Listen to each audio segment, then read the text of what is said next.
Hey friends, it's Ron. Before we jump into our new year and new episode, let me suggest you start a new habit this year that I think will bless your marriage and family.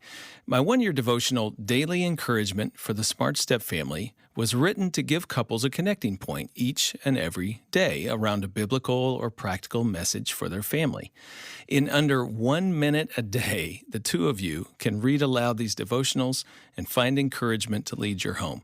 Now, the new year has just started, so it's not too late to pick up a copy of Daily Encouragement for the Smart Step Family and get started. The show notes will tell you how to get your copy. Okay, on with the episode. You've got to increase your understanding of autism, because if in your brain you keep saying this is a behavior issue, this is a discipline issue, you are not going to do things with the right intention. So as the family spider web grows, just in the family of origin can be issues, and then add in parents and step parents and all of that, and you've got a lot of opinions about what's going on with this child. From the FamilyLife Podcast Network, this is FamilyLife Blended. I'm Ron Deal. This donor-supported podcast brings together timeless wisdom and practical help and hope to blended families and those who love them.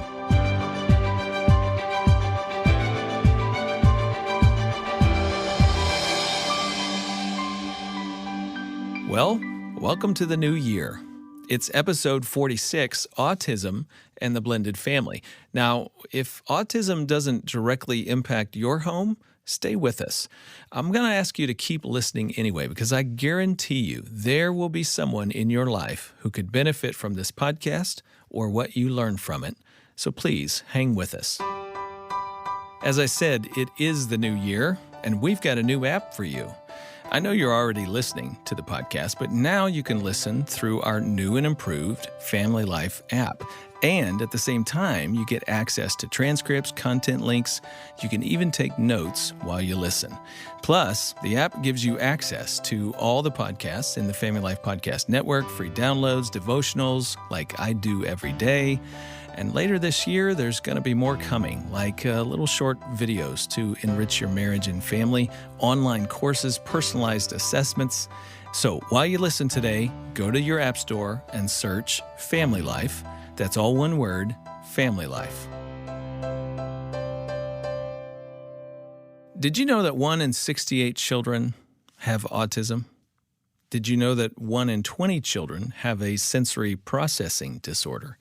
And according to the CDC, 1 in 6 children have some form of learning disability and some form of developmental disability.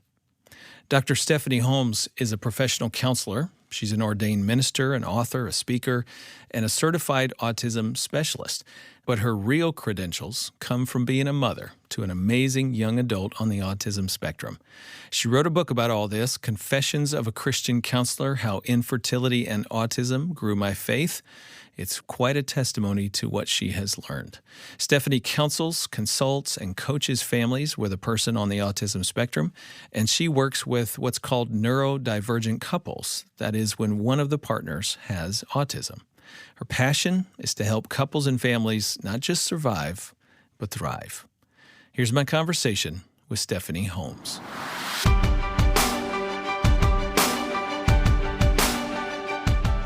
Okay, Stephanie, as we get started, I'm mindful that we have people listening who are in a blended family with a child or a family member that has autism.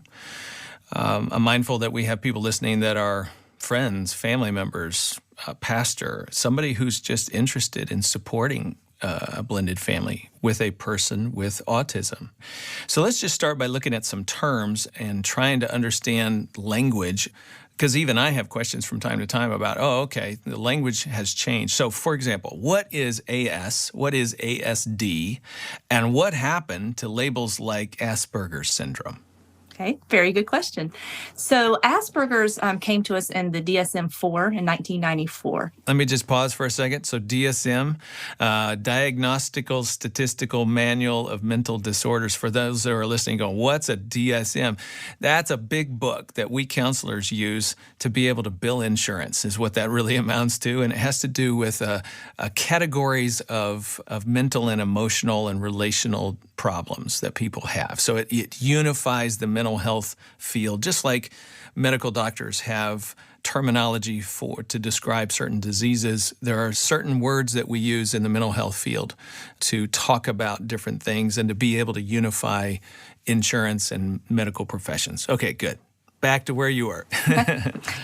So back to that big book. It was burgundy back then in 1994.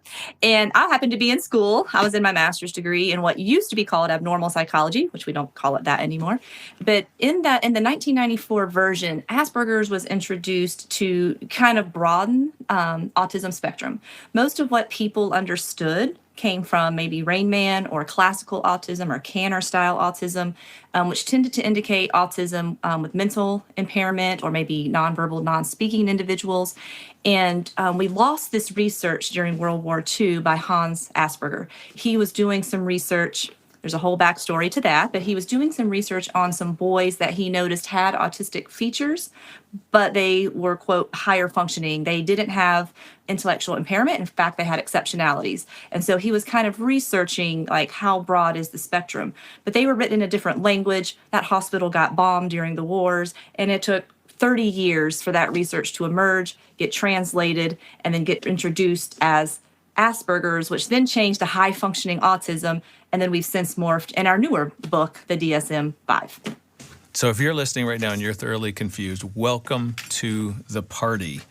This is the ongoing process of refining our understanding of difficulties when they arise and what happens and how we wrestle and how we, again, talk about, mental, emotional, and relational difficulties in people's lives. So if you're confused, it's understandable. Today, we typically go by AS, which is autism spectrum, or ASD, autism spectrum disorder. Is that right? It is, and I'm going to add some more layers because this is why it's so hard sometimes to diagnose. When we came out with a new book, the DSM-5, they decided to break up autism into autism level 1, autism level 2, and autism level 3. And so instead of describing the disorder by simply the criteria, it's actually described level 1, 2, and 3 by how much support that person needs. So a level 1 would be equivalent to what used to be called Asperger's and high functioning. So autism level 1 would require some support. Level 2 requires substantial support, and level 3 requires very substantial support. Okay. Again, pretty subjective categories there, but that's an attempt to just try to help us understand what's required with a person with autism and how you come around them and what they need. So beyond all, that's all the nitty-gritty diagnostic statistical stuff. Let's just talk around the experience, all right? Because I think that's where people live. So a person with autism, what are some of the typical behaviors that we would see in that person? Okay, so autism did get reclassified as a kind of neurodevelopmental disorder or issue because it shows up in developmental norms. Something is tracking along. Maybe a parent says, something is not quite the same. This child at age 2 or 3 or 4 was doing this, and this child isn't quite doing that. Or you're around peers, play groups, and your child's just not quite fitting in or tends to be over to the side or only wants to do what we call in psychology parallel play versus interactive play. Not really interacting and communicating with the group, but happens to be there kind of doing something similar. But when you really look close, there isn't really a social engagement and connection. So I actually pulled out the DSM because in this community, we've got to be very careful to describe the behaviors diagnostically and correctly because the community in itself is very divided on if this is a gifting, if this is a disorder, if this is neurodivergency, or if this is a medical issue. So let me just pause you there. So what you're saying is even family members with a person who has autism even disagree about how we should think about it. And the language that they use somehow puts people into different camps. Is that what we're saying? Absolutely, Yeah. because you can have the autism as a gift and God made them this way camp. You can have autism as a diagnosis and it is a result of the fall, just like any other diagnosis camp. You can have, let's try to find treatments and protocols to help this child. And you can have, well, they have autism, so they're just going to be this way. Why are we investing money? And that can be two biological parents having that discussion. Yeah, and having some disagreement about that, which I'm sure can lead to some difficulty between the two of them. Because if one of them's seeing it as a gift, then that's something you want to encourage. You wouldn't ever really want to detour what you're seeing. But if the other one sees it as something that needs some repair or some adjustment, or I'm not sure how they would verbalize that, then all of a sudden you're working in two totally different directions. And that's usually the first kind of point of pressure for any family. Well, I'll actually back up. Whether or not to get a label or diagnosis, especially in the Christian church, tends to really struggle with labels and diagnostics and speaking things out in the atmosphere. So the first argument is we see something different. Do we want to move forward with some kind of diagnosis? That can be explosive. And then the diagnosis comes. What does that mean to each person in the family? And then add in grandparents and extended family on what they're observing.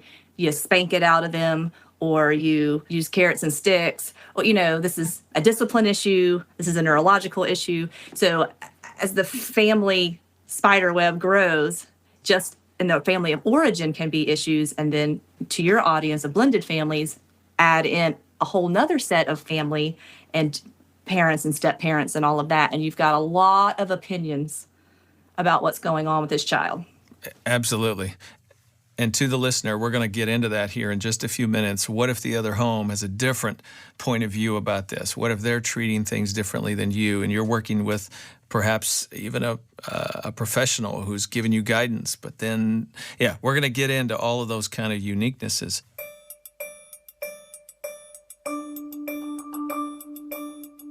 So let's just use layman's terms. Some of the things that are common for somebody who is on the autism spectrum: rigid routines, intense focus, maybe struggles to connect interpersonally, as you were saying. That can even show up developmentally in children. They're not really engaging with another child in terms of their play. They're just kind of in their own little world doing their own thing. May have some behavioral challenges, speaking, not speaking, and I'm sure you can give some more examples. And then not adapting well to change. Are those the most common things that you would see with somebody with AS? Those are definitely the most common, and it's that social interaction across multiple contexts: home, school, church. The transition can be different from person to person, but also the child has some sort of sensory issue, and it can be extreme. It can be someone who's really aversive. Well, that's kind of the stereotypical, what we see on television shows that are now the kids who cover their ears, the kids who hide, the kids who can't handle sirens or things of that nature. But you can have sensory seekers, which look ADHD, but they're not ADHD. They are seeking stimuli. Their brain isn't taking in enough. And so they're touching things and feeling things and licking things and doing socially inappropriate things to try to get more input. And so that looks very different from the one who is hiding and ducking, and the one who's might get away from you because they saw something really exciting and you're in a crowd, and the school would say eloped or escaped from you. But what did they see that was so exciting that they're trying to get the stimuli, which to a parent or a grandparent may look like disobedience, disrespect, and not following rules and protocols. Yeah. So again, there's a spectrum here, and I want our listener to get that. I mean, you may have encountered in your own family or in someone else's family an AS child or family member who is really high functioning, and it's just a couple of things about them that just seem a little odd or off, is the way some people might describe it. Stephanie, is that a good? There's something about them. I'm not quite sure. Something's just different. Yeah, not sure what that is. But at the other end of that spectrum is someone who has great difficulties, and behaviorally, it's very clear that they're in a different place. And so again, the point you're making is that people can disagree about what they do about it, how they respond to that person, in particular if it's a child. Mm-hmm. and having those discussions, because once the diagnosis comes, which is not cheap, usually is not covered by insurance because autism falls in this gray area. It's not medical, it's not mental health. And so when you go for a psych evaluation or a full evaluation, it can cost $1,500 to $2,000. And that doesn't tend to get covered. So there's that. Do we do this? What is the importance of getting a diagnosis? Now we have it. Now what are we going to do about it? Where that person is, level 1, 2, or 3, you can't treat it or cure it. So you think about, what are the skill deficits we can work on? We can maybe, if social skills training is the most important, then maybe that's a protocol. For the kids who are really sensory seeking or aversive, you can get occupational therapy. If the child is struggling with gross motor skills or fine motor skills, you might need to invest in physical therapy.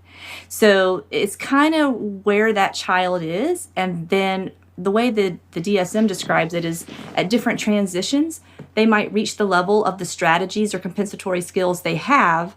Now with the new transition, we've got to look at a new set of skills that this person's going to need. And so all of those things are very expensive.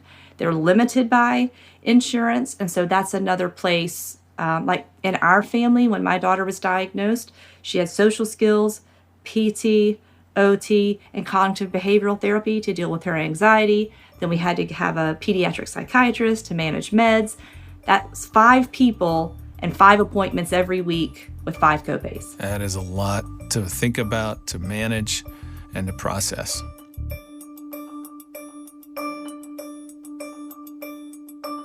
I'm glad you brought up your daughter, because obviously you're a professional who specializes in working with families with an autistic family member, but you're also a mom, and you've walked this journey, and your family together has and is walking this journey. Do you mind I'd like to just take you back for a minute. What was one of the first indications there was just something a little different about your daughter? It's interesting at first because I was a clinician already. I had finished school. I was an LPC in North Carolina at the time. And I did note how she lined things up constantly. So in my clinical brain, I'm thinking obsessive compulsive disorder. We do have this in our family. We need to nip this in the bud. But there was a lot of arranging, sorting, classifying, which is a little different for a 3-year-old to be doing. Mm-hmm. You know, it's not normal for a 3-year-old to line their dolls up by the color of their dresses on the rainbow and the hue and saturation of colors in their dresses. I thought, well, she's really intelligent, a little precocious. Very artistic. But, this kid's going to be a genius. Exactly. I'm thinking this is a good thing.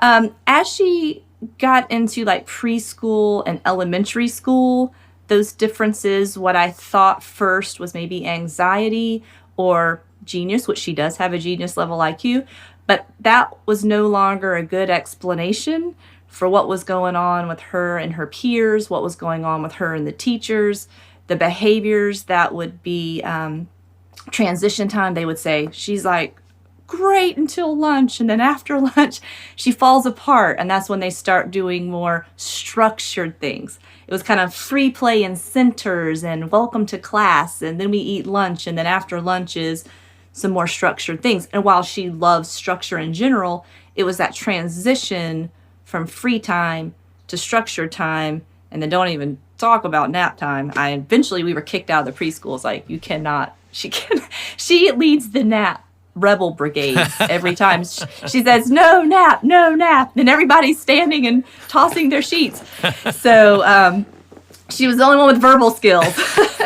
You know, here we are kind of laughing about it now, but at the time, I'm sure you weren't laughing. You were baffled. You were concerned. You were, what does this mean? How do we help this child? What do I do? Feeling powerless?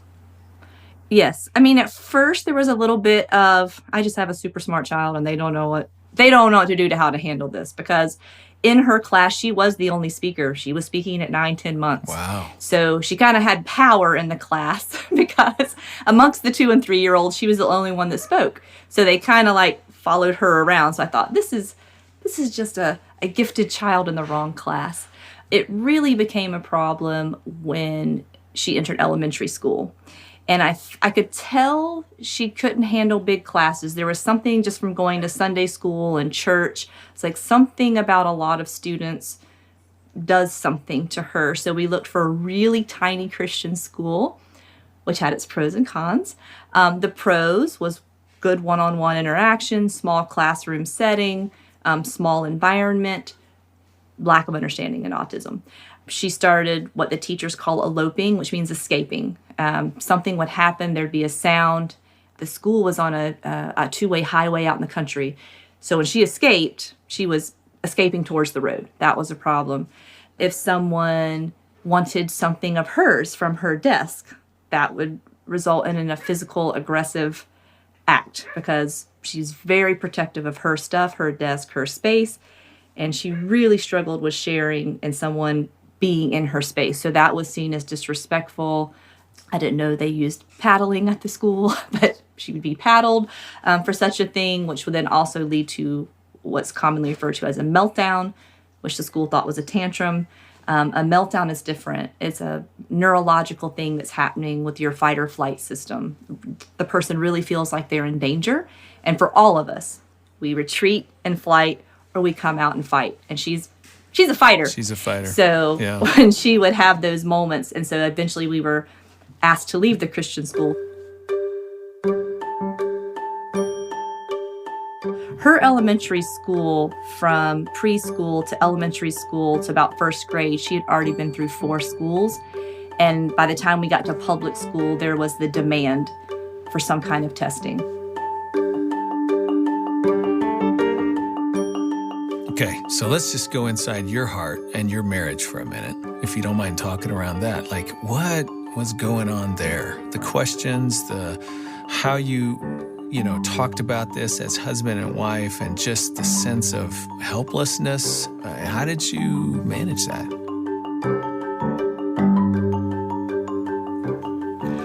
That part was very difficult to navigate, and we're open about this, and I've shared this in the book, so for everyone listening, I'm not talking behind my husband's back. But we really disagreed at the beginning because he saw it all as more gifts and exceptionalities, that we just hadn't found the right environment that understood her. My clinical background kept pinging that burgundy book, Asperger's syndrome, Asperger's syndrome, Asperger's syndrome. And there wasn't anything written hardly at the time, except for that one diagnostic book. So at first, he tends to be a more frugal person with the budget. And so the financial piece was very difficult. And then is it an exceptionality or is it something that needs to be worked with? I ended up making a unilateral decision to move forward with testing. Part of his disagreement was the cost. And at that point in time, we did not have the money to move forward. So in North Carolina, there is a place you can go for free testing. They don't do that anymore, so I'm not going to mention it. But at that time, they had free testing, and I got on a wait list and then was able to satisfy that and satisfy an argument. It cost us nothing. But then once the label came, we again had 2 different opinions on what we were going to do. He was, let it play out, she'll grow out of it. And my mindset clinically is, we know it, now let's start a treatment plan and let's start moving things in proactive steps so that she can be as successful as she can be at whatever level that means for her. And so that was very tense for all of elementary school. Okay, so let me just ask this question to everybody who's listening right now who does not have a family member with autism. What do we need to know? If we were near the 2 of you, you and your husband, walking through that season of your life, what could people around you have done to be helpful, and what should we not do? Let me start with the not helpful. So we have always been a part of a church community, and in fact, the church we went to, my family was the founding members of, so we had been there a really long time. We met at church, met in youth group, so we had the same church community. Unfortunately, the church then and now does not really understand autism. I belong to a Pentecostal faith, so there were some who saw it as demon possession or demon oppression. Some saw it as Danny and I must have done something to sin, so we brought a curse onto our life. Some of our teachers at the church saw it as a discipline problem. So it would be very common after I would pick my daughter up from Sunday school or children's church, I got given Dare to Discipline, The Strong-Willed Child, Shepherding Your Child's Heart, and some Amish book where it says, like, if your child bites you, you should bite them back. And all of these were seen as behavior and discipline issues instead of hearing me that this is autism. And if we could follow some protocols, and if you could help me, I'll help you. I want to be on your same team. I don't want her to have this behavior as well, but neither is the answer sending her to me to sit in big people church when she also needs to grow in Christ. She also needs discipleship. And you can't parent AS out of a child any more than you can parent COVID-19 out of somebody who has the virus, right? Absolutely. And so if somebody is stepping in from the outside, adding pressure on you guys, saying, this is what you need to do, I have the solution, I have the answer, that just ramps up the stress internally, I would think, within your marriage and your family. Absolutely, because then it does start causing those discussions on discipline and what do you do, and timeout versus corporal punishment versus rewards. And my house turned into, it looked like an institution. There were charts everywhere, daily charts, weekly charts, monthly charts, targeting this behavior. I mean, I have a cognitive behavior background. I worked with children with problematic behaviors. So we were going to turn it around and do it 24/7. And it caused my husband to retreat for a while. He shared when we spoke together at an AACC conference, the American Association of Christian Counselors. They used to do one called Marriage and Family, and we spoke together. And he shared, as a dad, it was really hard because dad wants to fix things. And he was struggling with, how do I fix this? And did we cause this? And, treatments and protocols are making things better, but it's not still right. And so he struggled a lot. And as he felt he couldn't do anything but pray, which is important, there was kind of a retreat in space during that period, because he didn't know how to engage, didn't know what to do to engage. And we saw things very differently in form of discipline during those really difficult years. Did the two of you eventually bridge your gaps in terms of your definition of what's wrong here and come together and then start moving forward? It kind of took an enemy of the enemy is my friend situation. Yeah. We got to a place when she was in third grade where, because the public school system didn't know what to do, they started trying to turn the problem on me and tried to get me classified as Munchausen's by proxy, which, for those who don't know what that means, it means someone with a mental illness who needs so much attention, they have created an illness in a family member so that they can have attention from authority or doctors or whatever. Yeah, that just a word for our listener there. Essentially, they were blaming you, Stephanie, for what was going on with your daughter, saying you need her to act this way. And so you are essentially emotionally or psychologically poisoning her such that she is bearing the symptoms of your need to have somebody to care for. And so they came after you. They did. They sent the school psychologists in after me. We lived in North Carolina at the time. The capital's Raleigh. So we lived in the Charlotte area. There were people from Raleigh that came down. There were people from all over our county, from the county officials. There was over 20 people in this school meeting. And I felt very outnumbered. So I had one advocate. My husband came with me. And I think when he saw what they were trying to railroad us in, basically what the school wanted to do was blame me for Munchausen's by proxy, and they wanted our custody removed from our child. They were taking your daughter away. Absolutely. They wanted to put her in an institution, essentially make her a ward of the state. And they said, when I had gone through treatment and I was a better parent at 18, if she decided she wanted to still be in a relationship with me, that would be the course of action. So we had a trauma bond. Yes, you did.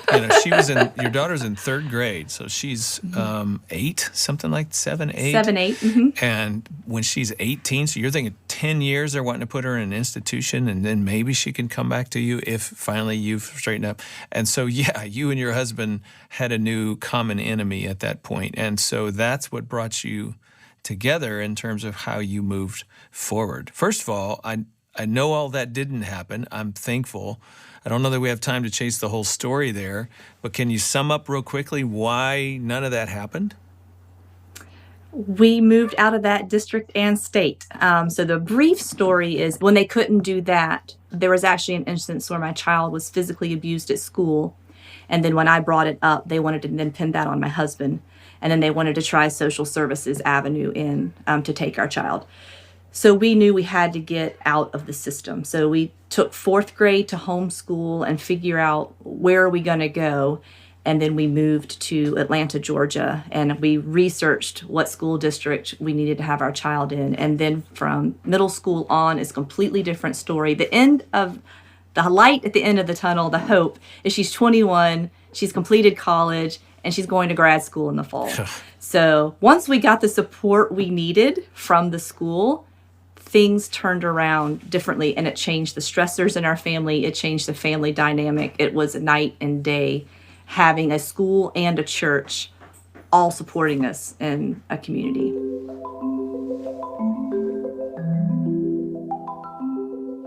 That sent you down a path of specializing in working with AS and ASD and families. And just to the listener, a few years ago, you and I teamed up and we wrote an article together on blended families, where there has a family member with AS.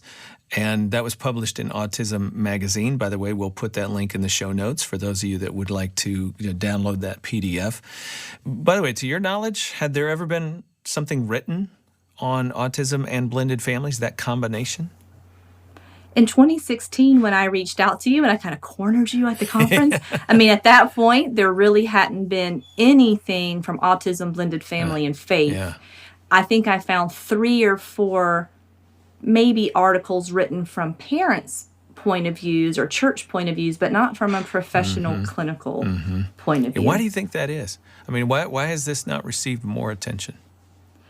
I think with autism, it's what whoever will give me an ear to hear is sometimes there's a lot of great things out there, like if you're talking about school inclusion, church inclusion, blended families, marriages, teenagers. There's a lot of great things out there, but it's slightly different once you put autism in the picture. And so sometimes just take the materials that are out there and you tweak them. Yeah. You just tweak them how you need to fit autism. And it's like, well, that works great for me as an individual clinician.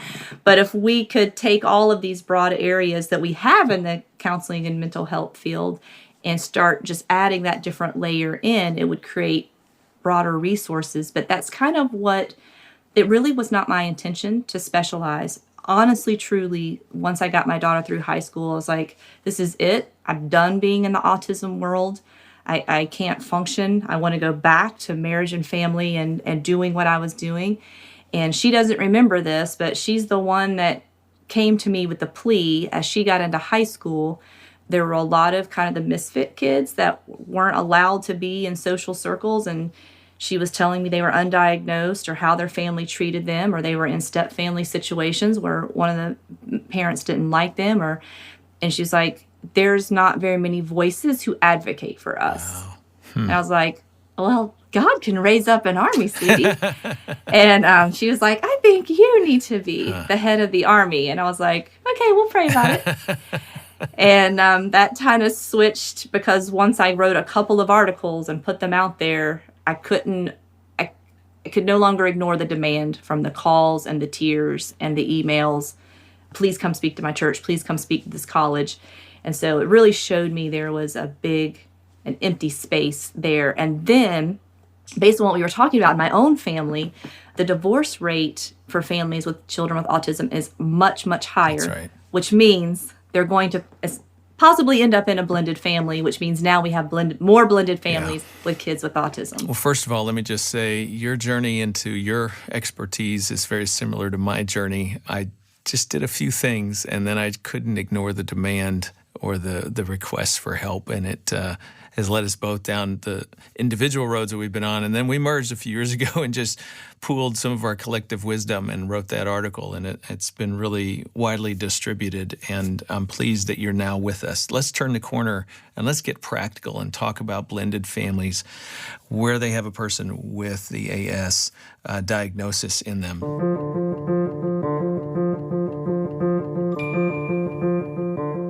We talk on this podcast quite a bit about when you're merging families, whether you both brought children or only one of you brought children or whatever the structure is of your family, you're merging cultures, you're merging traditions and histories and routines and parenting styles and money matters and lost narratives from the past, and on it goes. Then if you layer on top of that this whole reality of how the family has to adapt and hover around or center around the AS person, that just adds a whole nother element to how do we integrate, how do we merge. Step siblings who come alongside and go, I don't understand this person. Why do they do what they do? And all I did was took the crayon and they got mad and screamed at me. So there's just this awareness level, those entry level, I don't know how to deal with this things, as well as the step parent who comes on and just doesn't understand. They now have their own journey in trying to make sense and understand. And maybe they have a different point of view about what is really going on here. Is this a gifting, or is this some sort of just a parenting matter we need to figure out? All of that merger of initial ideas and culture and experiences will just ramp up stress for blended families. How do they, what are your thoughts around, okay, we need to communicate around this? The people who have been dealing with this longer, the biological parent who's bringing the child into the new blended family, what are some tips on how they help others understand without it becoming I know and you don't, I'm the teacher, you're the student, or is that really ultimately probably what's going to happen? Well, it's interesting because in your Smart Family series, I can't remember the number now. I was going to try to find it. I don't remember if it was 47 or 48 different types of blended 67. families. 60. Okay. All right. So I am way off. So there's almost the same type of divergencies or different combinations in your autism families, because if you have a child with autism, JAMA last year said there's an 81% chance one of the parents is on the spectrum. Okay, JAMA. All right. Explain who JAMA is. JAMA. It's a medical journal. Sorry. It's a medical journal. Journal of American Medical Association. Okay. So they had in 2019, and for anyone who's into research, you'll know that a 2.1 million participant study is an extremely large study. Oh, that's massive. across 5 countries in 5 years. And what percentage of 81% have a parent? There's an 81% genetic link. Wow. And that's kind of how my ministry started. Is a child on the spectrum got diagnosed, and a parent or a grandparent or uncle or niece or nephew, it starts coming in the family tree once the first diagnosis happens. So that might be one of the reasons that the marriage divorced. But now try to work with that parent who is also on the spectrum and has social relational problems, and now stepdad and dad. So let me paint a scenario. So biological mom bringing one or more children, one of them who has AS, into a new marriage, stepdad. He may have children of his own, so they're step siblings trying to understand the step sibling with AS. But you're saying in that scenario, could be biological dad has AS. He's in the other home. So his ideas about the child, his ideas about himself, if he's in a new marriage situation. So you have to figure out how to educate and bring as many people as possible on board with not only the explanation, or diagnosis would be the clinical word, but how we're going to cope and help this child. That just adds... While working with another adult who has social communication interaction theory of mind issues. Yes. Which made it difficult in the first place to be married and have a family of origin. Yep. Now that person doesn't have the possibility of relationship to the wife or biological mother, can sometimes be a little obstinate in dealing with the situation. So I could see the pressure being on, in our little scenario, biological mother who's trying to help her new husband, stepdad, understand the history, all the things that she's tried through the years and how they've come to the understanding that they now have, trying to get him on board. There's no other way than for her to educate him, right? Exactly. Because where it's gonna start to really, there's two major areas we're gonna see is, well, I have an 8-year-old child and you have an 8-year-old child. And we thought they could share a room. Right. That's usually a bad idea. I mean, yes, you should teach children on the spectrum to share and all of that, but a lot of times children and teens on the spectrum, they do need a space to decompress where no one's touching their stuff. They can kind of keep that little universe as individualized as they want. And that can be a problem if you start sharing rooms. Okay, Stephanie, let me play devil's advocate. I'm the stepdad. I'm sorry, are you telling me that we're going to treat her 8-year-old differently than my 8-year-old? Exactly. Are you telling me that my 8-year-old can't really learn to share and play with his stepbrother because of this AS thing, whatever that is? Are you telling me that we're going to have totally different standards, like my child's going to have chores and her child's not going to have? Very possibly. It just doesn't seem fair, Stephanie. And that's the F word when I'm working with. I say it's the other 4-letter word we should never say. That's a good point. Because it is also not, quote, fair that this child has a neurological difference and a developmental delay or disorder. Now, of course, we want children to learn to share and interact well, but you can take neurotypically developing children and put them in a room and they can play. If you're going to have your 8-year-old and that 8-year-old and they're sharing space, that needs to be supervised and it needs to be a learning situation, right? You just can't send them in there and hope they're going to work it out, because that 8-year-old may be operating on an emotional level of a 4 or 5-year-old, an intellectual level as a 12-year-old, and your biological 8-year-old is all 8 years old biologically, intellectually, and emotionally. That's two different children. Absolutely. Let me mention a couple other practical things that we reference in that article that we wrote together. Number one, move slowly with transitions or big changes. Everything about becoming a stepfamily is a big change, right? Sometimes moving into a different house, different schools, different community, different church. I mean, the ripples are many. Beyond the first initial big changes, try not to make other transitions in a quick, and what are your thoughts and guidance around that? So as we were kind of talking about schools, if the mom or whoever the biological or custodian parent is, if they found a school that's working with them, and if miraculously, if they have found a church that supports them, the Baptist Convention and USA Today said that families with autism or special needs are the most unreached people group in the United States. There's hardly any churches that have special needs ministries or will work with.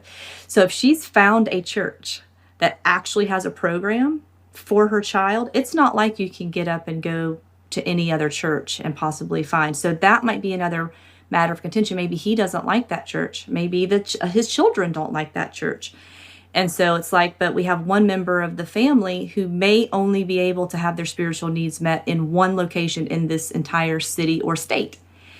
So it's a little bit more difficult transition. Same thing with school. If she's found, and I'll use the IEP, means individualized education program. When you have a special needs child, you go through a legal process of getting an IEP for your child. If you actually have a team that's working well with you and a school that has made the accommodations and adaptations, it's not simple to say, let's up and move. We need a bigger house. And so we can't afford this school district. So everything you're saying right now, let me just make overt what you're saying. The AS person has an inordinate amount of power in your family system. So many things need to be oriented around them. Not that they're using that power. I'm not saying they're manipulative. I'm saying in order to provide the care, it's like having a family member who has Alzheimer's and is weak and feeble. Like, so many things have to accommodate around that. It's just true. And yet that can seem unfair, right? We're back to that, wait a minute. So we have to go to this church or remain in this school district for this child, but my child needs this, or my child would excel here, but we really can't make those choices. Those are hard. Because it's with families that I work with, when the special need is obvious, like the child's in a wheelchair, has an amputated limb, is going through cancer treatment, Mm-hmm. it's Yeah. obvious. There is an obvious need and reason, and it would be heartless to go to a church that didn't have wheelchair accessible ramp. That's an obvious thing.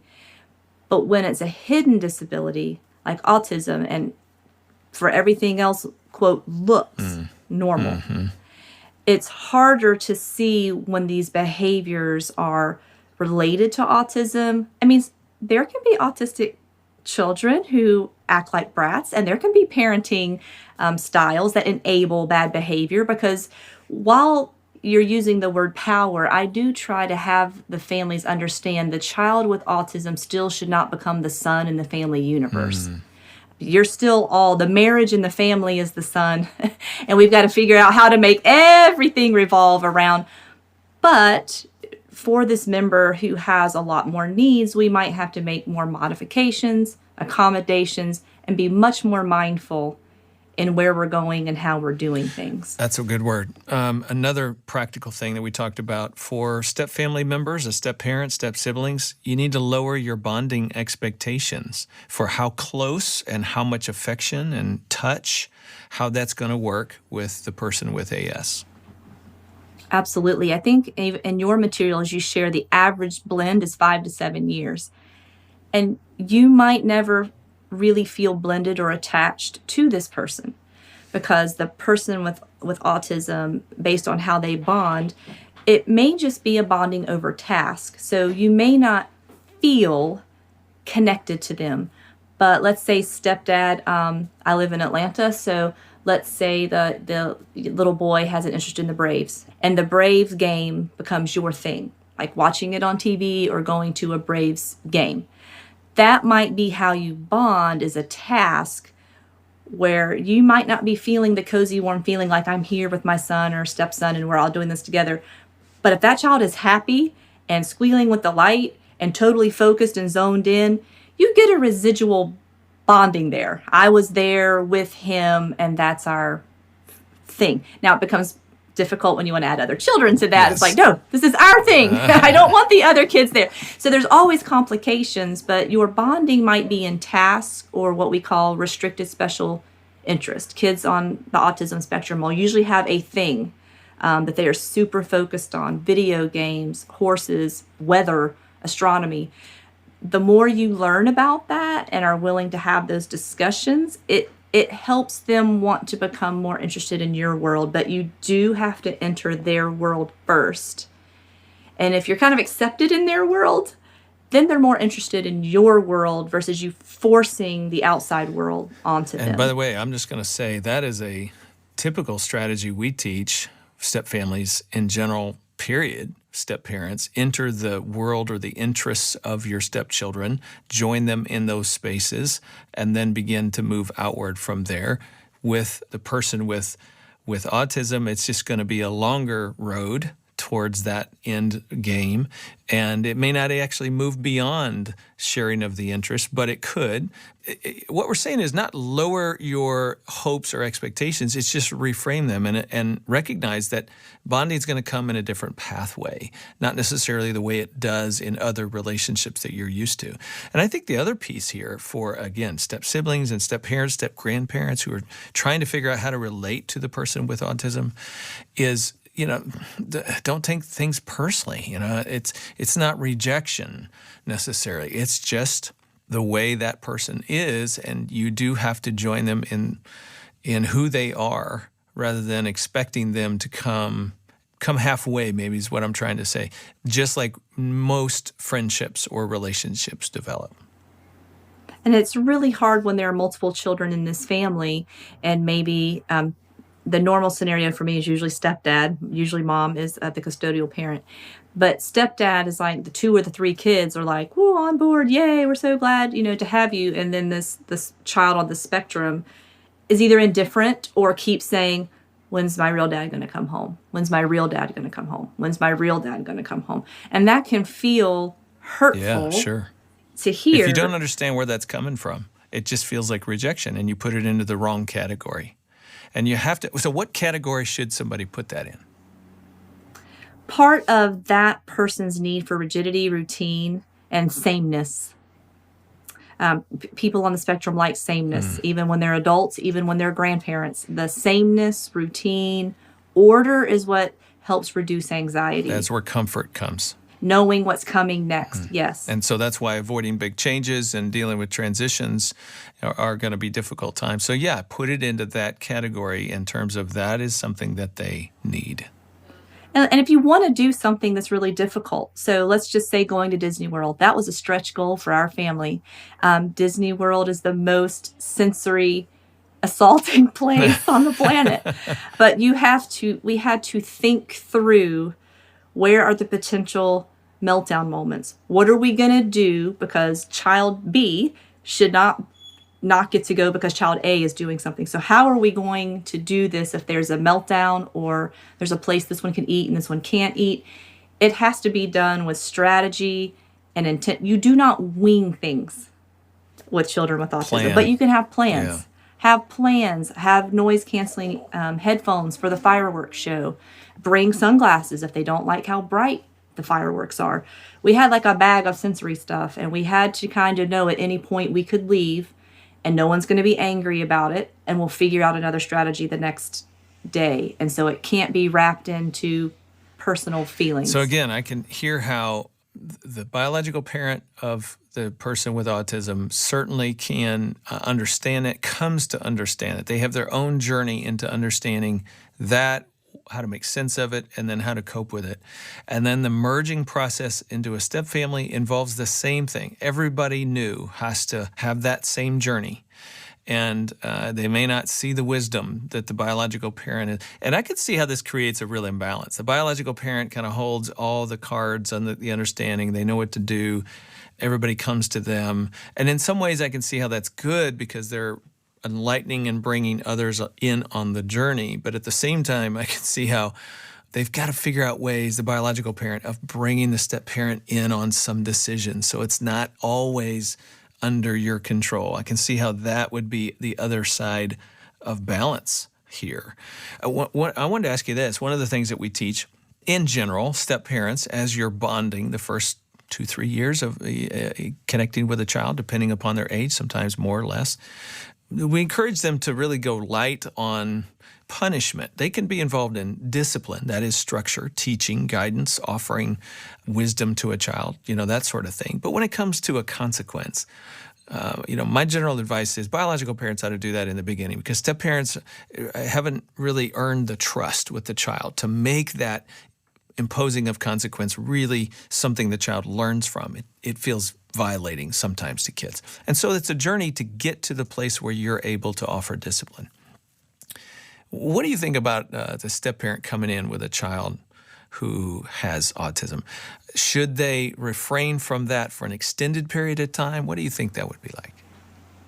So there's a slight nuance there. If you have a child who maybe is working with an applied behavior analyst, an ABA specialist, it would be crucial for everyone in the house to do everything exactly the same consistently.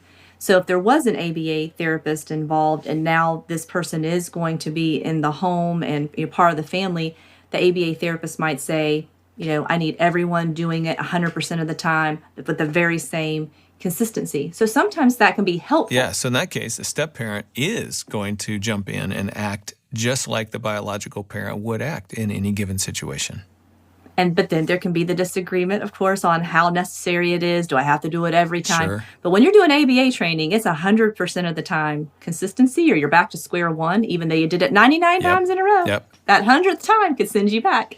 So that part helps. And sometimes I would say to families when they're having that, why don't you employ an ABA therapist? Why don't you have this specialist help the two of you come to the same page? It equalizes it for the child. And let's throw the ABA therapist under the bus, so to speak. It's their rule. They're saying we have to do this. It's giving us a common language, and we're all working on a specific behavior. I'm going to help your child understand the impact of what's going on psychologically, but this therapist can really help outline the rules and get you on the same page and increase that consistency. And let me just point out that there's another nuance to this, because if the step-parent jumps on board with being consistent with the child with autism, they might not be able to fulfill that role with the other stepchildren who do not have autism or not on the spectrum. Correct. And so that can feel unfair again. And it's just true. There's certain relationships you can move forward with. By the way, that's not uncommon to our listener. I want you to hear that. Sometimes step-parents bond with really young children faster than they're bonding with the older teenage sibling. And so, yeah, you do feel more parent-like quickly with some kids than you do with other kids. That, too, is pretty common and understandable, and it is what it is. Let me ask you about something else, Stephanie. Was talking with friend and colleague Shannon Simmons, who works on our team, and she pointed out something I thought that was just a really good observation. One of the other things that we try to help biological parents with as they're adapting into step-family life is that they need to not overjudge the step-parent's heart for their child. It's pretty common for parents to disagree from time to time. Why did you respond that way? I'm sorry, I don't really think can we talk about this? That's very common for all parents in any situation.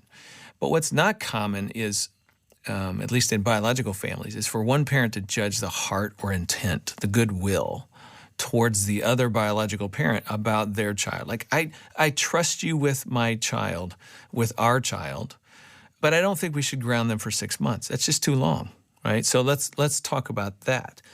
Sometimes what happens in step families is a biological parent really jumps on, I don't even trust you're trying to do good things for my child.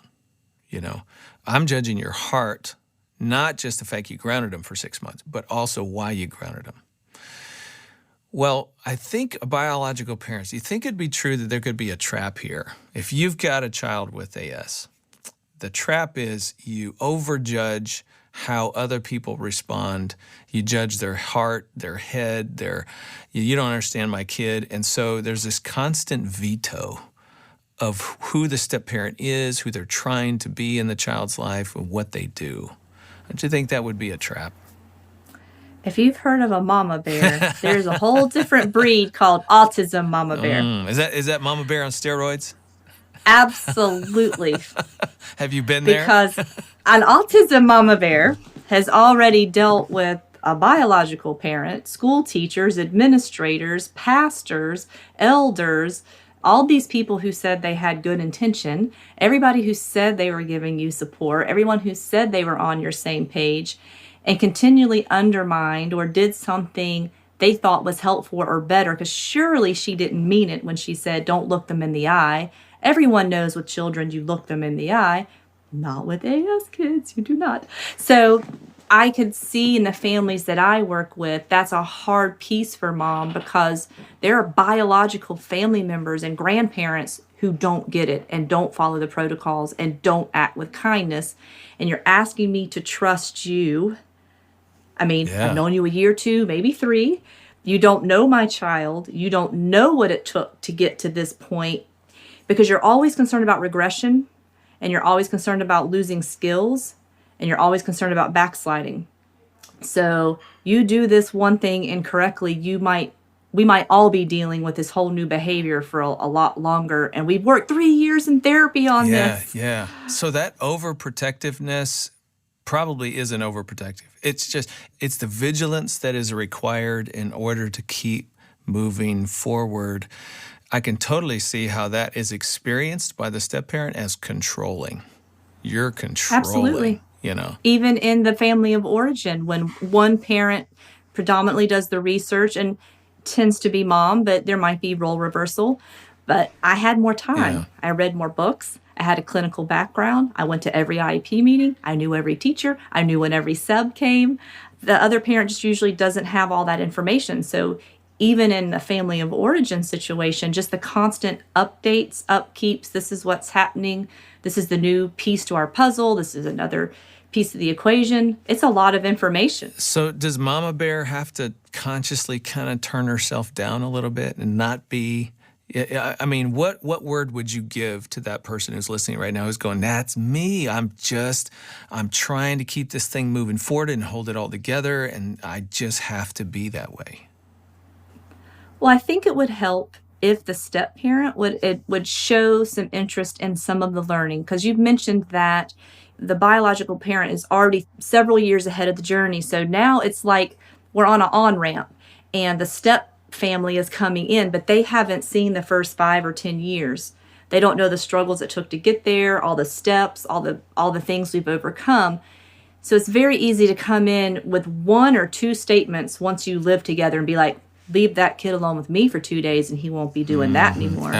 Or Right. this is crazy that you only let him eat dino chicken nuggets for lunch. I'm going to show him how to eat other things. So when there are these authoritative statements that I know better than you, that's going to definitely hit the mama bear button, which doesn't usually go well. And then secondly, sometimes the step parents don't want to understand autism. And I'll say, I don't get one book, watch some YouTubes.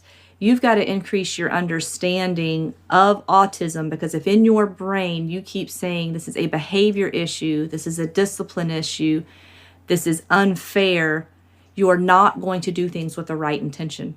You cannot possibly do it with the right intention if you don't understand the child, their brain wiring, which cannot be undone or changed, and what it's going to take, to work together as a family. So to really increase that element of teamwork, there's got to be some increasing of understanding of what autism is and isn't. And then for the mom, I would say, be open to some feedback, because maybe sometime this parent might get your child to do something you can't.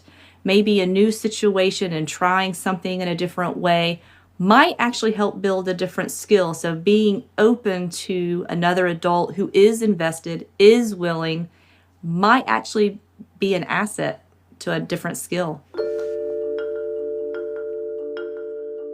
Stephanie, I want to turn the corner to the other home for a minute, because everything we've been talking about between biological parent, step parent, working together, on-ramping, now we got another home. We alluded to that earlier, but let's just assume that there's not necessarily a biological parent with AS over in the other home. That's a complication. But let's just assume that there was some disagreement about how to parent the child. Perhaps that even led to the divorce. That may have been part of the breakup, the coming apart of the biological parents. Now there's another step parent in the other home. So it's kind of like all of this on-ramping, negotiation, talking, educating, coming together. Can we see this the same? Can we manage the child's behavior the same? Establish routines times 2, because now we have visitation issue and the child goes to the other home and they don't manage the routine and they don't behave consistently as what we're learning to do, and things unravel. I've always emphasized to people how important co-parenting is to the emotional, psychological climate and a child's well-being. When there is war between the two households, between the biological parents, the child's caught, they're a prisoner of war. They're caught in the middle of that countless ways. Then you add to it all of these other layers of what the AS child needs. How does that negotiation between homes, what do they need? What can a parent be mindful of as they're trying to coordinate and cooperate with the other home? So there's several things. We'll talk about maybe what I see is the most common, and this is going to be interesting, but let's say that the autism has been a part of it, the challenges, the parenting, and the biological father's like, the mother is just too controlling and tries to keep even maybe the new wife and the ex-wife from meeting. She's so controlling, just wait till you meet her. She'll be in everything. Oddly enough, once the child with autism is in the other home, who do you think more than likely does more research on autism? The new stepmom or the biological dad? The stepmom. Yeah. So she gets on YouTube, she gets some books, and now she starts to get her husband to read the same things that the biological mother tried to get ironic him on moment. board. Just got to take that in. Yes. Such an ironic moment, right? It's like, maybe mom isn't controlling as we thought. Yes. And I think I'm seeing where this went awry, because that step parent who may have children as well is trying to figure out, how do I keep, I'll go into their brain for a minute. How do I keep my child safe from that meltdown? Yes. How do I stay safe in the car if he starts kicking and screaming and kicks my hand and moves it off the gear shift? And what do I do? And how do I manage and keep this home safe? Absolutely. So they're motivated all of a sudden to learn something and sometimes bring. So have you seen that be a game changer for that biological parent who prior was just saying, my ex is controlling, but now they actually come up to speed? They don't want to be a 2-time divorcee.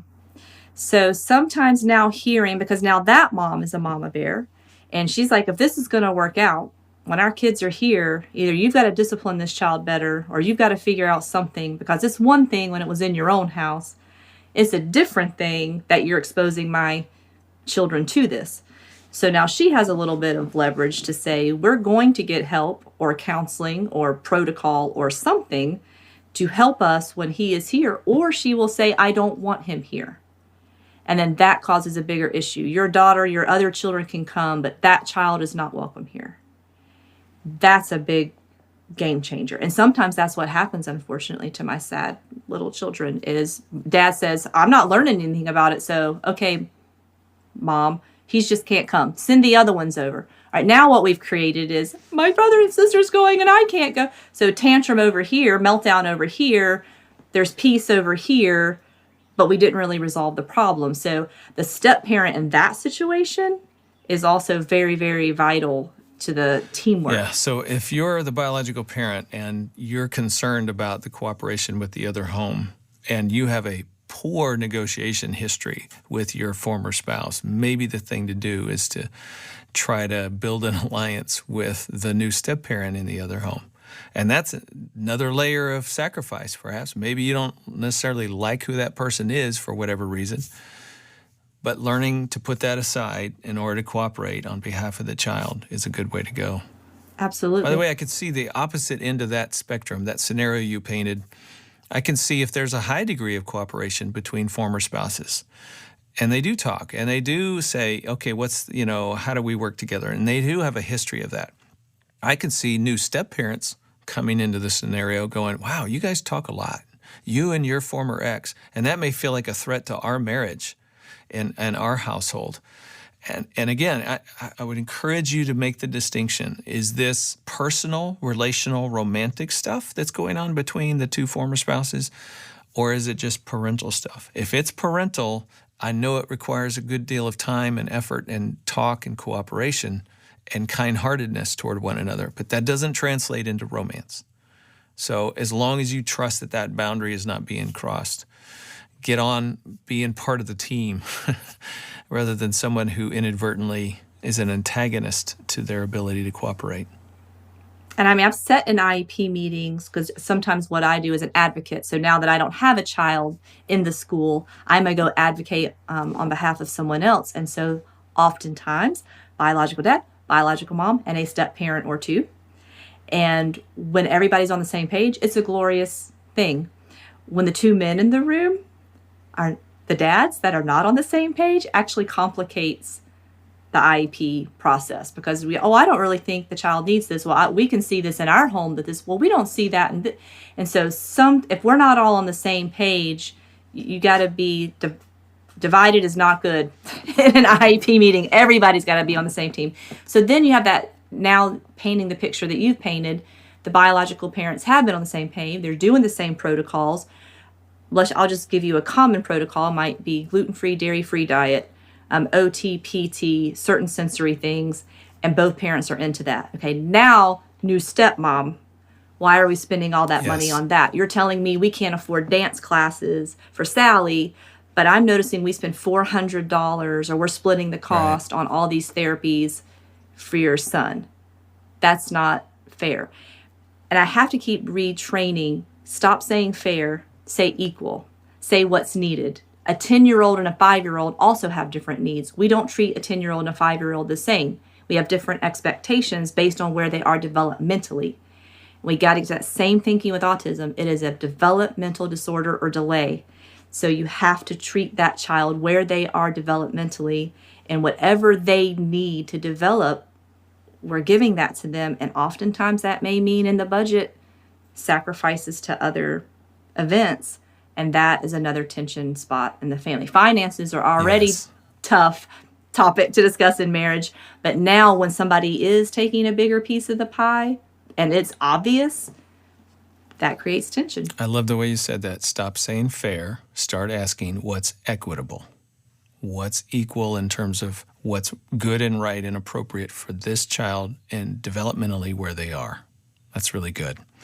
I want to hit on just a couple more things. Let's come back to this blended family couple who's listening right now, and their life is touched by a person with autism. And how do they keep their marriage strong in the midst of all these stressors and all these conversations that have to take place? In our article, again, you can reference that in the show notes if you'd like to download that PDF. We give some suggestions. I'd love to just run through these real quickly and maybe have you, Stephanie, comment on one or two that you've seen have really made a difference for people. Let me just hit these. Get rooted in your faith together as a couple. Avoid being defensive about your child. Try to find time to dance and dine as a couple, spend time together, date, and really nurture your relationship. Step parents need to learn patience. Step parents need to learn organizational skills as it relates to the person with autism. Find joy in the small victories and just try to work towards preventing meltdowns from happening. Is there one or two of those that just kind of rises to the top for you? I would say the two most important is if dating and your marriage was important before, it is extremely important now, which ties into having a community. You cannot go out to eat if you don't have a babysitter or family member or church member who knows about AS, who knows how to work with. We found no babysitter that we could pay enough to babysit. So if we didn't have a grandparent, and they were all usually willing to be on board in protocols, but that's different in the step or the blended family. And if you've moved away from family, your extended family. So even more important to have a community, like a faith community, and finding someone who can help care for that child so you can get a respite, because you need dates away and you will need weekends away together without any children, so you can actually speak to each other as adults and not discuss protocols and autism and what child did whatever.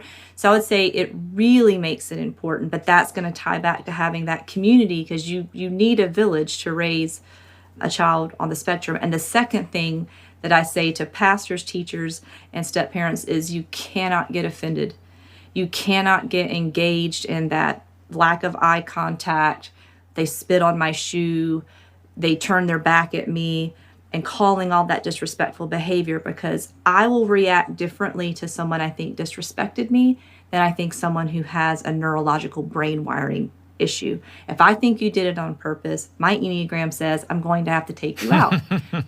But if I think you did that not to hurt me and you're motivated by your own brain wiring, you have more mercy and grace to give when you go, oh, this is autism and that's about them.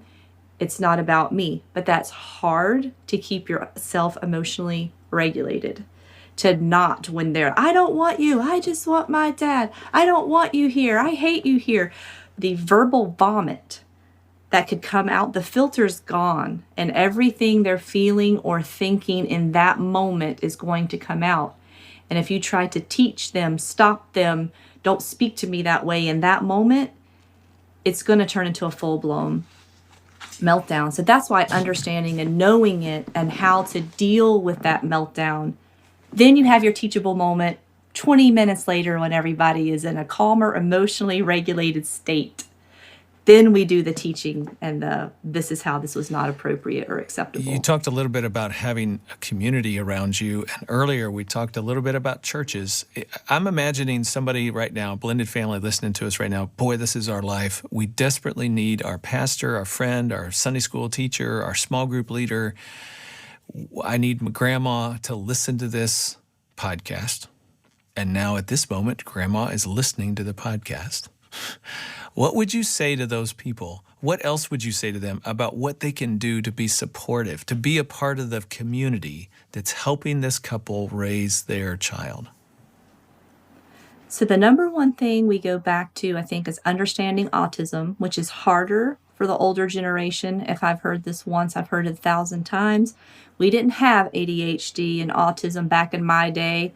It's all newfangled. I was like, no, there was a lot of kids just getting beaten. So there's the understanding that this is a real diagnosis and understanding it. Second, less advice giving and more, how can I help? They may not feel comfortable being with the child with autism, and I think that's fair, especially if my daughter was aggressive for about 5 years. So I wouldn't want to put someone in harm's way when she was in her hitting, biting, scratching phase. But can I get groceries for you? Because you can imagine going to the store sometimes with a child on the spectrum is not fun. We had a rake the glass jars moment, once. So just saying, can I run the groceries for you? Or can I take Sally for you so that you and Johnny have to work this out? Offering different things to be helpful. Is there a service or something I can do? Can I take the other kids sometimes without being like, I'll take them all but that one? But, is there something I can do when I'm taking my children? Can I add Sally here too? Would that be helpful? And asking the parents what they need. What would be helpful to support you? What are some things you wish you can do that if another able-bodied adult was here, you might be able to do? And listening. And they might say, you know what? There isn't really anything you can do because I'll just use my daughter's name. Sydney's just too aggressive right now. I don't want her to kick you or hit you right now, but I really would just like you to let me talk about it sometimes and understand my frustrations and that I'm not a bad mom because sometimes I'm really frustrated and I want to squish her. I love her with all of my heart and you won't be able to say anything bad about her or I'll take you out. Right. But sometimes I need to vent. I can talk bad about my child, but you cannot talk bad about my child. Right. Right. I need to vent and have the safe space where you're not trying to fix my problem, while you're not telling me what to do, you're not giving me another daggum book, but just saying, wow, that's hard. What can I do then to support you? And what could I read? What could I understand? That's a gift in and of itself, just to know one person understands and will let me be me and let me lower my shoulders down and go, I gotta tell you, you won't believe the thing my child did today. Yeah. Without being like, well, that was my kid. I always told you should do this. When that happens, you've lost your safe space. Right. Put the judgment away. Be a community that loves and comes alongside and be a safe place. That is such a good word. Of course, we need to do that in around 1,000 different things as the body of Christ for one another. But this certainly is another one. I want to ask you one last question. Stephanie, you make a real distinction. You say AS is not itself a, quote, gift, but the person with AS is a gift. Why is that distinction important? You've been listening to my conversation with Stephanie Holmes. I'm Ron Deal, and this is Family Life Blended. We'll hear Stephanie's response to that question in just a few minutes. But before that, I need to ask you to do something for me. Please, please, please share this episode, or perhaps the article that Stephanie and I wrote together. Share it with a friend. Somebody can benefit from this episode. To our knowledge, that article is one of the first and only articles ever created for blended families with an autistic family member, and that makes this podcast only the second resource available. Someone in your world needs to hear it. Please share it with them. Well, maybe you've got your New Year's resolutions figured out already, but I want to suggest one.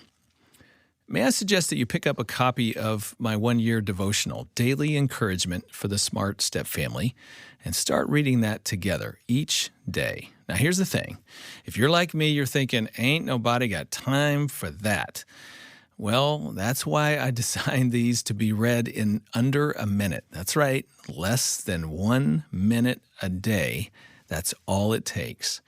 But I think the results can be lasting. The conversations it will spark between the two of you, the unity you will find together in parenting, and the warmth that I hope it engenders in your heart towards one another. I think that's well worth a minute a day. So think about it. Daily encouragement for the Smart Step family.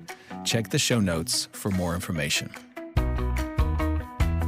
If you want more information about my guest, you'll find that in the show notes as well. Or you can just check it out at the Family Life Blended podcast page at familylife.com/podcasts.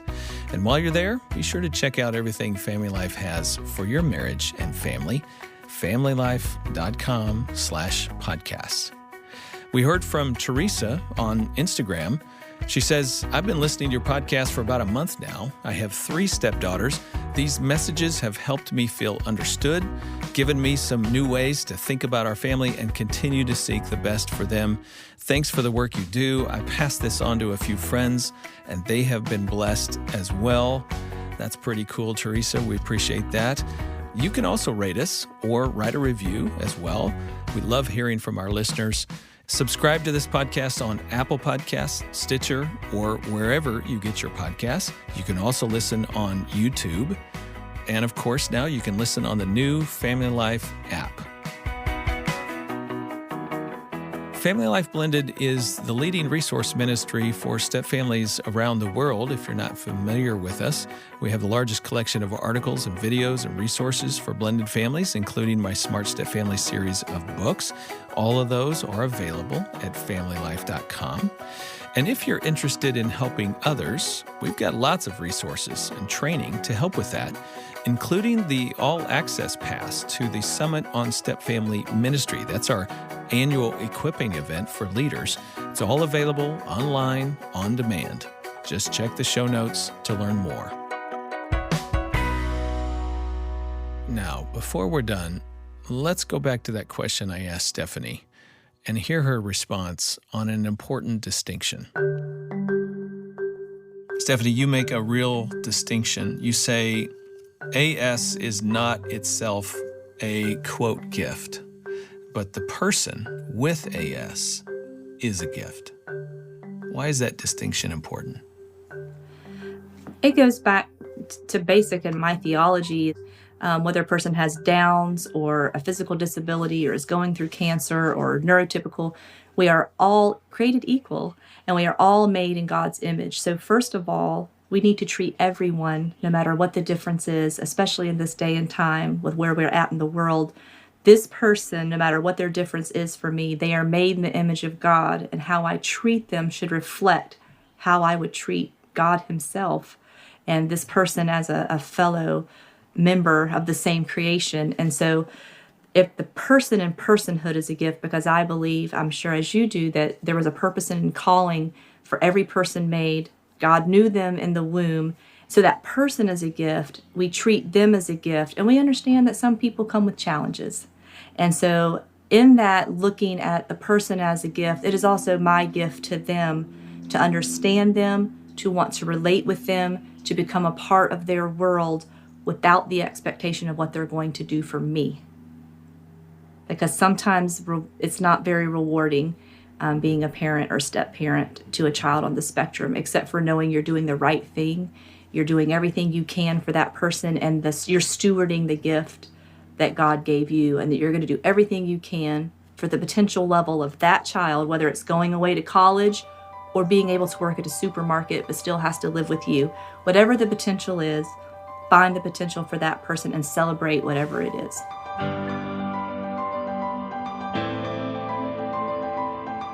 Next time, we'll hear from authors and educators Craig and Gina Morgan about the blended family lessons they've learned from the School of Hard Knocks.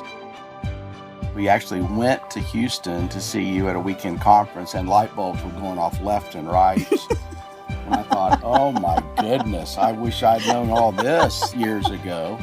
And I don't even think I wanted to go with him to that.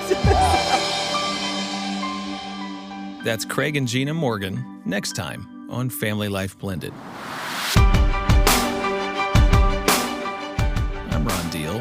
Thanks for listening, and thank you to our Family Life Legacy partners for making this podcast possible. You too can support this podcast and other resources that we make at Family Life by making a tax-deductible donation specifically for Family Life Blended by going to familylife.com/blendedpodcast and clicking the donate button. If you become a monthly partner, we'll send you a gift card to our Weekend to Remember Marriage Conference held throughout the U.S. and Canada. Our chief audio engineer is Keith Lynch, Bruce Goff, our producer. Mastering engineer is Justin Adams, and theme music provided by Braden Deal. Family Life Blended is produced by Family Life and is part of the Family Life Podcast Network.